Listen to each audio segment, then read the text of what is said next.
प्रेम हे बावरे भाग 15. तर मित्र आणि मैत्रिणींनो, तुम्ही जर आमच्या चॅनलवर नवीन असाल तर चॅनलला सबस्क्राईब करा आणि बेल आयकॉन प्रेस करा. चला तर पाहूया आजचा भाग. पिहूने प्रणवला समजावण्याचा खूप प्रयत्न केला. पिहू म्हणाली, प्रणव, माझं काही चुकलं असेल तर खरंच माफ कर. मी खरंच कधीच रागावणार नाही तुझ्यावर, कधीच रुसणार नाही. तू बोलशील तसं राहील. सारखं प्रेम करणार नाही. स्टडी करेन, स्वतःच्या पायावर उभी राहील. पण प्लीज तू मला सोडून जाऊ नकोस. मी नाही राहू शकत तुझ्याशिवाय. प्लीज प्रणव. प्रणव म्हणाला, झालं का सुरू तुझं रडगाणं? हेच तर पटत नाही मला. मी नसलो म्हणजे काय संपलं का सर्व? अगं स्वतःच्या करिअरकडे लक्ष दे. माझ्यासारखा भेटेल तुला कोणी ना कोणी, पण माझ्याकडून अपेक्षा करू नकोस. पिहू म्हणाली, मला तुझ्यासारखा कोणी नको प्रणव, तूच हवा आहेस. प्लीज, माझं खूप प्रेम आहे तुझ्यावर. प्लीज समजून घे ना. प्रणव म्हणाला, झालं का? आता बोललीस ना की प्रेम करणार नाही आणि परत प्रेम आहे. पिहू म्हणाली, सॉरी, पण प्रेम तर आहे ना रे. मी जास्त वेडेपणा करणार नाही, तुला त्रासही देणार नाही. प्रणव म्हणाला, दरवेळी हेच बोलतेस तू, आणि तुझं प्रेम पुराण चालू होतं.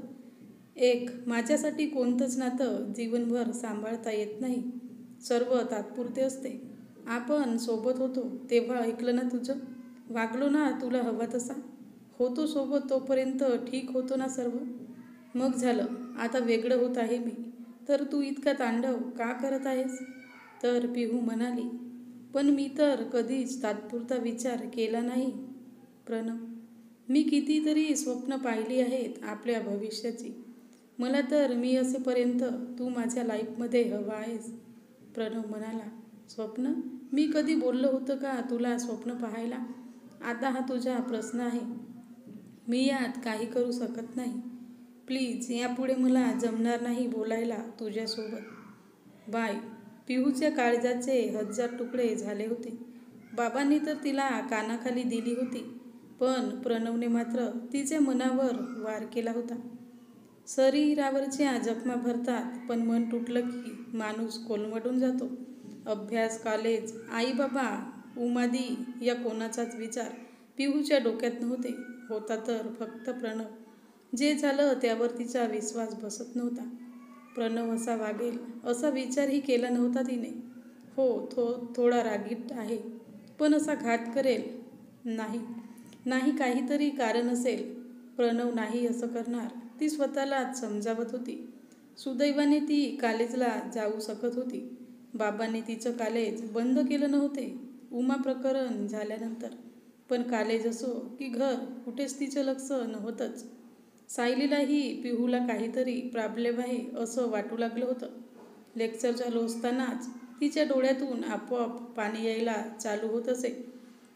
एकटीच कोणत्या तरी विचारात मग्न कुठे पाहत असतेही हे सायलीलाही कळत नव्हते. कॉलेज सुटल्यावर सायली पिहूला ओढतच कॉलेजमधील बागेत घेऊन गेली. सायली म्हणाली, पिहू, काय झालं आहे प्लीज सांगशील का? पिहू म्हणाली, काही नाही गं. सायली म्हणाली, बेस्ट फ्रेंड हो बोलतेस ना मला, थोडाही विश्वास नाही का माझ्यावर? सांग ना प्लीज. तू नाही सांगितलं तर मला कसं कळणार? आतापर्यंत शांत असणारी पिहू मग सायलीला बिलगून खूप रडू लागली.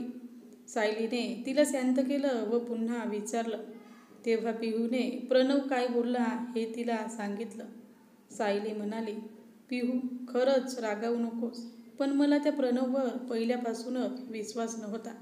पण तू खुश होतीस म्हणून मी जास्त काही बोलले नाही.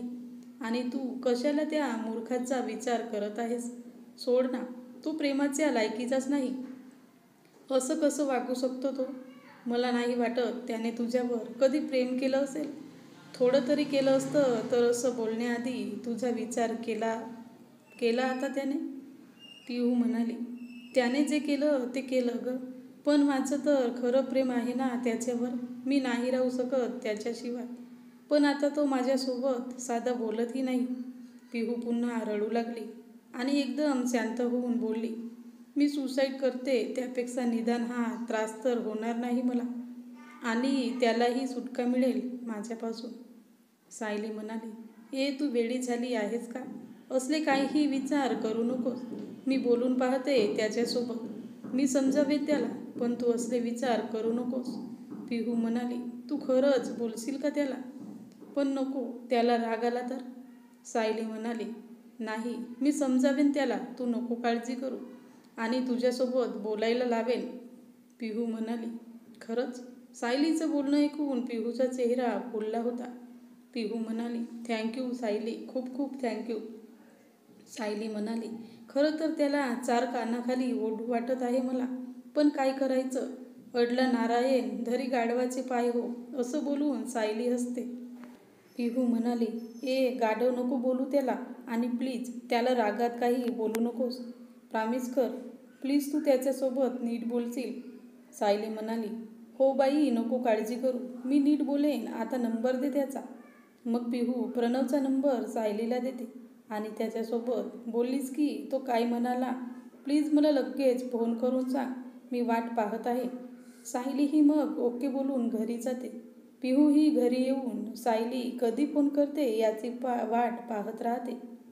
सायली प्रणवला फोन लावते, पण तो काम आहे, नंतर बोलतो म्हणून फोन ठेवून देतो.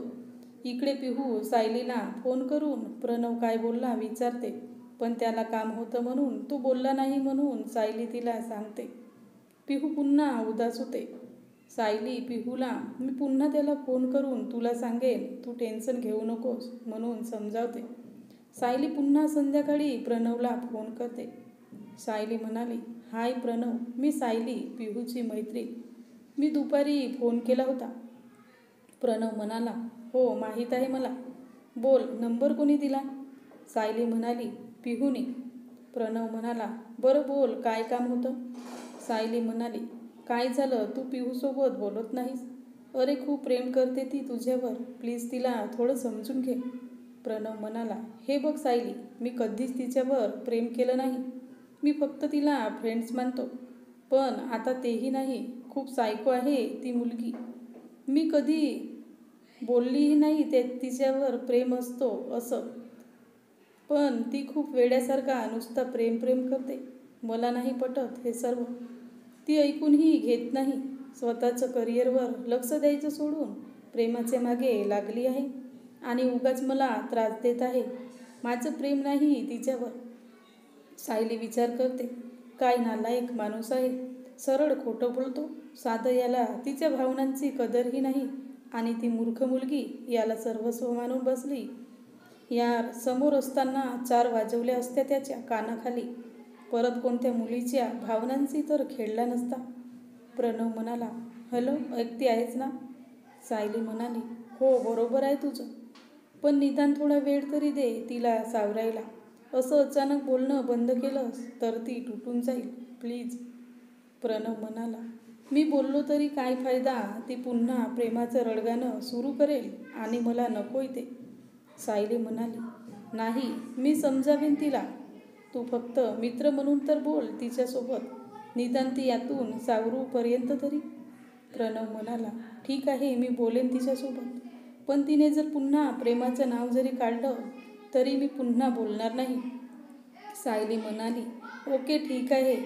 प्रणव पण म्हणाला, ओके.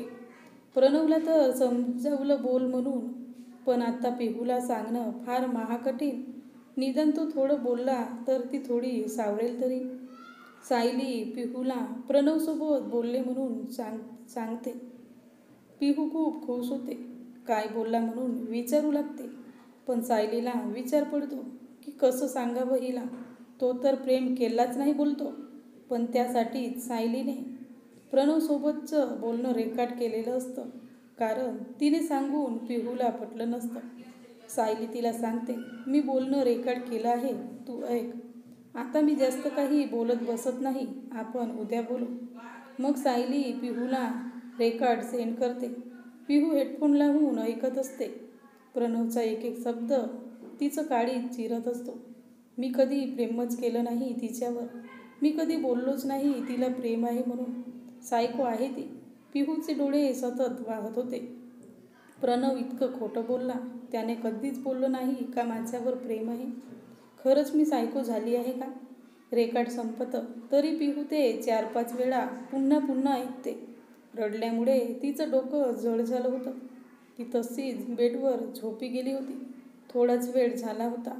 अचानक फोनची रिंग वाजली आणि ती जागी झाली. स्क्रीनवर प्रणवचं नाव पाहून तिचे हात थरथरू लागले. थोड्या वेळासाठी ती प्रणव जे बोलला ते विसरली आणि तिने फोन उचलला. प्रणव म्हणाला, हाय. पिहू म्हणाली, प्रणव म्हणाला, कशी आहेस? पिहू, ठीक. तू? प्रणव, मी एकदम मजेत. काय करत होतीस? पिहू, झोपले होते. प्रणव, डिस्टर्ब झालं नाही ना माझ्यामुळे? पिहू, नाही. प्रणव, स्टडी कशी चालू आहे? पिहू, ठीक. प्रणव, ओके, बरं चल बाय. पिहू, बाय. प्रणवने फोन ठेवला. पिहू पुन्हा खुश झाली होती. प्रणव आज खूप दिवसांनी बोलला होता. पण त्या आनंदातही प्रणवचे शब्द तिला काट्यासारखे टोचत होते. सायलीला पिहूने कॉलेजला गेल्यावर थँक्यू बोललं. काल तुझ्यामुळे प्रणव बोलला माझ्यासोबत.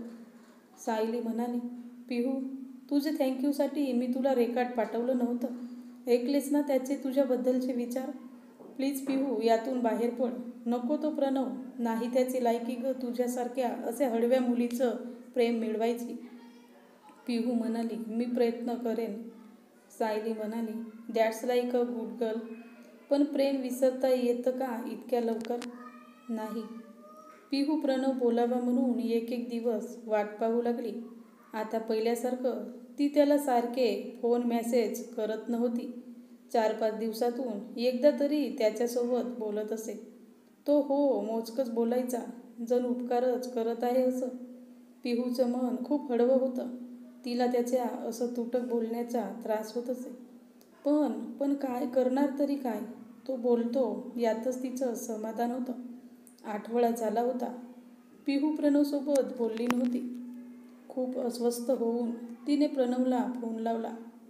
प्रणव, हां बोल. पिहू, काय करत आहेस? प्रणव, काम. पिहू, इतका वेळ? आतापर्यंत तर ऑफिस टाईमही संपलं होतं. प्रणव, हो. मग तू सांगत असेल तर जाऊ का काम सोडून घरी? तू एक बिनकामाची, मीही सोडून देऊ का जाब? पिहूने तर सहज विचारलं होतं. पण त्याचं बोलणं ऐकून पिहूचा कंठ दाटून येतो. ती रडू लागते व फोन बंद करते. पण प्रणव पुन्हा तिला फोन करतो. प्रणव म्हणाला, आता रडायला काय झालं? मी काय असं वाईट बोललो? तुला रडण्याशिवाय दुसरं काही येतं की नाही? कुठून बुद्धी सुचली आहे तुझ्यासोबत मैत्री केली देव जाणे.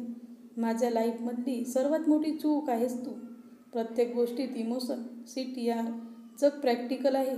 तुझ्यासारखं इमोशनल होणं जमत नाही मला. मला अक्कल नव्हती म्हणून तुझ्या नादी लागलो. पिहू तर एक एक शब्द ऐकून थंडगार पडली होती. ती त्याच्यासाठी त्याच्या लाईफमधली सर्वात मोठी चूक आहे. इतका त्रास होतो प्रणवला माझा. माझं प्रेमच त्याच्या त्रासाचं कारण असेल तर कशाला जगायचं? पिहू म्हणाली, प्रणव, मी सुसाईड करते. बस इतकंच बोलली पिहू आणि फोन ठेवला. आता मात्र प्रणवला दरदरून घाम फुटला. घामाने बसल्या जागी त्याचा शर्ट भिजून चिंब झाला होता. तो सारखा पिहूला फोन ट्राय करत होता. पण पिहू फोन उचलत नव्हती. पण शेवटी तिने फोन उचलला. प्रणव म्हणाला, एक तू सांगतेस ते मी करतो. पण प्लीज हे जीव वगैरे द्यायचं विचार सोड. प्लीज ऐकतेस ना? मी तू जे सांगशील ते करतो. बोलतो तुझ्यासोबत. नाही जाणार तुला सोडून. बोल ना प्लीज. पिहू म्हणाली, खरंच तू पुन्हा माझा जुना प्रणव होशील? प्रणव म्हणाला, हो, जसं तू बोलशील तसं. पिहूला आपण काय करतोय तेही सुचत नव्हते. ती फक्त तिला सोडून जाणार नाही हे ऐकून खुश झाली होती.